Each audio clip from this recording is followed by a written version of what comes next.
Like books को close करो and then try to recall the entire chapter by your own brain. Books close. छोटा सा example बताती हूँ ऑडिट के पेपर का. पेपर ऐसे खोला, पहला क्वेश्चन देखते ही मुझे लगा ये नहीं आता, तो मैंने सोचा चलो दूसरा क्वेश्चन देखते हैं. मुझे दूसरा भी नहीं आता था.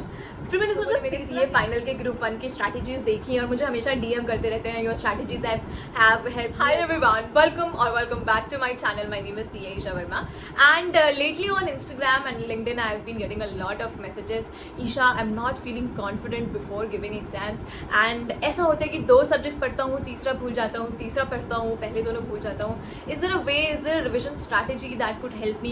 Is there an approach that can help me build up confidence and have that calmness in my mind while giving exams?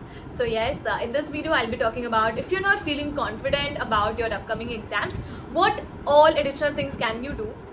And if in the previous exams ऐसा हुआ है कि आप बहुत कुछ नंबर्स से रह गए हो, जैसे 190s में, 180s में, सो उस केसेस में आपको कैसे हेल्प हो सकती है, चीज़ें कैसे आप इम्प्रूव कर सकते हो. I be talking about everything in this video. And also like I was not able to make a lot of videos recently because I was on a job search after clearing CA and like I'll be updating everything about post CA life very soon on my channel. But for today, it's very much oriented to CA exams either November 23 or May 24. So if I talk about my experiences with CA exams, I have always been that person जिसने बहुत कम time में CA exams clear किया है. And trust me, मेरे दिमाग में हमेशा एक ही चीज़ रहती थी कि मेरे को अपने अटैम्प्ट्स जो है ना कम से कम रखने हैं. एंड बहुत बार ऐसा होता है कि हम सोचते हैं कि अगला अटैम्प्ट नहीं देते हैं या तैयारी पूरी नहीं हुई है. तो एक बात है, आपकी तैयारी कभी भी पूरी नहीं होगी. ऐसा कोई भी दिन नहीं आएगा जहाँ आप कहोगे कि आपको सारे सब्जेक्ट्स पूरे 100%, 200% याद हैं. और this is not possible as a human. This is not possible कि कोई भी ऐसा दिन आएगा जहाँ आपको लगेगा कि आपकी तैयारी पूरी 100% है. You will always have that fear inside थोड़ा थोड़ा, and this is natural every time. कोई भी ऐसा नहीं है जिसने आज तैयारी कर ली and he is very confident कि कल जाएंगे एग्जाम और रैंक 1 आ जाएगी. इवन द रैंक होल्डर्स जो भी होते हैं उनको भी डर लगता है, थोड़ा कॉन्फिडेंस उनका भी डगमगाता है. But what is important is when you are giving paper you have to be very calm. If you are not feeling confident in all these cases, आपको थोड़ी सी राइटिंग प्रैक्टिस करनी चाहिए. I will not promote any sort of test series और कि आप इस test series को ले लो, but rather I will suggest कि टेस्ट सीरीज़ को लेने की जगह आप खुद से कोई मॉक टेस्ट ले लो, कोई अपने से ही 2-4 क्वेश्चंस मार्क कर लो एंड उसका राइटिंग प्रैक्टिस करो एंड देन उसका आंसर जज करो ICI के आंसर मटीरियल से and give judgement on your own. Also people, I have a very important announcement for all of you. You might have seen me making strategy videos and teaching on Unacademy for CA intermediate, but this time I have a lot of special classes even for CA finals. So I'm upcoming with Unacademy special series. This is a series of 5 classes which is absolutely exam oriented for CA finals as well as CA intermediate. So the first class I'll be talking about the upcoming 1 month strategy, कैसे reverse revision करना चाहिए. So उसके बारे में बात करूँगी, what is reverse revision. And in the second class I will be talking about strategies for law, strategy for audit, because these are some theoretical subjects जहाँ पे ICI needs a particular pattern of marking. Right, so that is the second class. Similarly, I do have 2 to 3 more classes like the last day revision practices, 1.5 days revision strategies, and so many other special classes even for CA finals. So you can find the link in the description box in the and the pinned comment, and you can register yourself.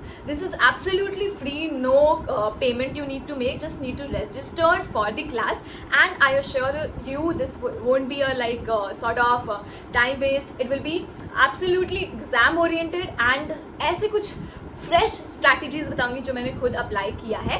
And वो fresh strategies आपको कहीं पे YouTube पे कहीं पे कुछ नहीं मिलने वाला, because that is my own framed strategies. तो मेरे खुद की वो स्ट्रैटेजीज़ है जो काम किए हैं एंड हमेशा करते आए हैं. बहुत लोगों ने मेरे CA फाइनल के ग्रुप 1 की स्ट्रैटेजीज़ देखी हैं और मुझे हमेशा DM करते रहते हैं your strategies have help me a lot in clearing CA finals.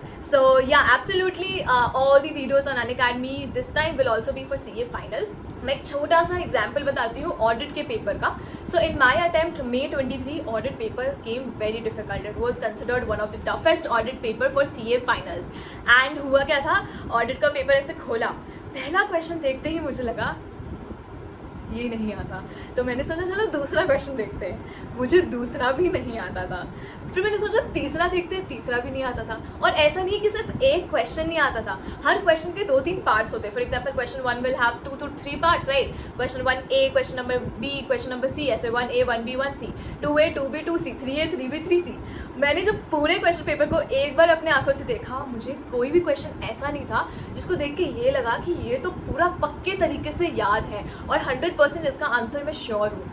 ऐसा कोई भी पेपर नहीं था। In that case what I did, I flip the pages. मैंने पेजेस बंद किया, I went out to the washroom, came back, थोड़ा सा वॉक करके कॉरिडोर में एक लंबा रूट लेकर वापस आई, drank a lot of water and again I restarted, I opened the question paper again and I started attempting question one by one, thinking कि जितना आता है, जो भी क्वेश्चन आता है, चाहे उसका 60% आता हो, चाहे उससे रिलेटेड कोई मुझे ऐसे याद हो, कोई उससे रिलेटेड इनकरेक्ट करेक्ट कुछ भी याद हो, I should be writing all of these. ठीक है, तो जिस पेपर को देख के मुझे ये लगा था कि इसमें 40 तक नहीं आएगा, उसमें मैंने ऐसा ही किया कि सब में थोड़ा थोड़ा लिखा। MCQs में भी बहुत दिमाग लगाया, BC जो भी लगा कि बेस्ट होना चाहिए, ट्राई किया। And in that's very same paper I think I got 47 और 48 विच इज़ ह्यूज, क्योंकि जिस पेपर में आप ये सोच रहे थे कि इसमें तो क्लियर भी नहीं होगा, और ये सोच के आपका अगला पेपर भी ख़राब होता है कि यार ये तो हुआ ही नहीं, तो अब अगला देने का मतलब भी नहीं होता है। So I even calmed myself for the next paper as well. तो नेक्स्ट पेपर लॉ का होता है CA फाइनल में आफ्टर ऑडिट। तो उस दिन भी घर जाके मैं बहुत परेशान थी कि इसमें ही 40 नहीं आएगा तो अगले पढ़ने का क्या मतलब है। 2-3 दोस्तों से 2-3 बात करी तो उन लोगों ने कहा उनका पेपर बहुत अच्छा गया, एंड उसको सुन के मुझे और भी बुरा लगने लगा कि यार तो पेपर इजी आया था क्या, सिर्फ मुझे डिफिकल्ट लगा। बट ऐसा नहीं था, वो थोड़ा डिफिकल्ट पेपर आया था बट स्टडी मटेरियल से ही आया था। It was manageable enough. तो कहीं ना कहीं बिना पैनिक हुए I wrote all the questions, 50% ही, 30% ही, 40% ही, जितना भी उस क्वेश्चन का मुझे सही आंसर आता था लिखती गई। हर क्वेश्चन को अटेम्प्ट किया काम होकर, एंड रिजल्ट में 47 मार्क्स आए। बिकॉज आपको एक होप हमेशा दिमाग में रखना चाहिए, क्या पता ये पेपर सबके लिए टफ आया हो। अगर वो पेपर सबके लिए टफ आया है, in that case ICI may give you some few 5 or 10 marks. So always have this in your head. तो अगर कोई भी पेपर कभी भी डिफिकल्ट दिखता है एग्जाम में, तो ये चीज़ अपने साथ चल के दिमाग में ज़रूर रखना कि कोई बात नहीं, ICI भी हो सकता है दीदी, क्या पता मैं 39, 34, 38 पे अटकूँ और तो 2-4 मार्क्स मिल जाए। इस तरीके से सोच रखना चाहिए, and always have that positive attitude. तो मेरे लाइफ का हमेशा क्या मंत्र रहा है, all my subscribers have been knowing that, and बहुत लोगों ने फॉलो भी किया है।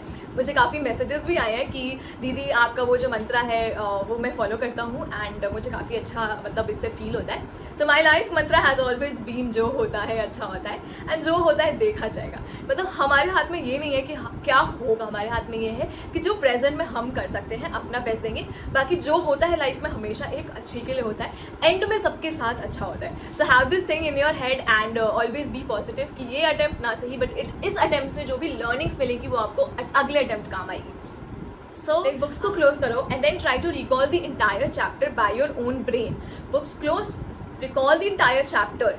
ठीक है, जहाँ पे आप अटक गए वो पोर्शन आपको फिर बुक्स में से देखना है, and next time try to have that also in the recalling process. तो इंटायर चैप्टर का फ्लो आपको इमेजिन हो जाना चाहिए। अगर आप बुक बंद करते हो तो बुक के पहले पेज पे, बुक के पीछे पेज पे, सेकंड पेज पे क्या चीज़ लिखा है वो आपके दिमाग को इमेजिन करने की आदत डालो। And I think these are some of the tips. I am coming up with so many other tips again back on my YouTube channel, and also will be sharing my you know after CA struggles and so many things on my channel back again.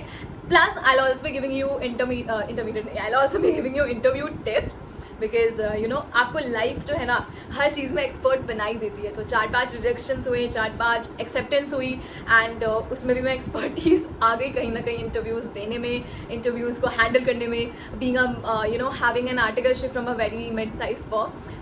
How I cracked almost all of my interviews after being rejected in 2 to 3 of them. So I'll be talking about all these after your exams. So अभी आप exams पे focus करो, exams के बाद की चीज़ों पे ध्यान बिल्कुल मत देना। आगे क्या होगा क्या नहीं होगा उसके लिए मैं आपको हेल्प करने वाली हूँ। तो all the best, stay tune, subscribe and follow. Bye bye bye.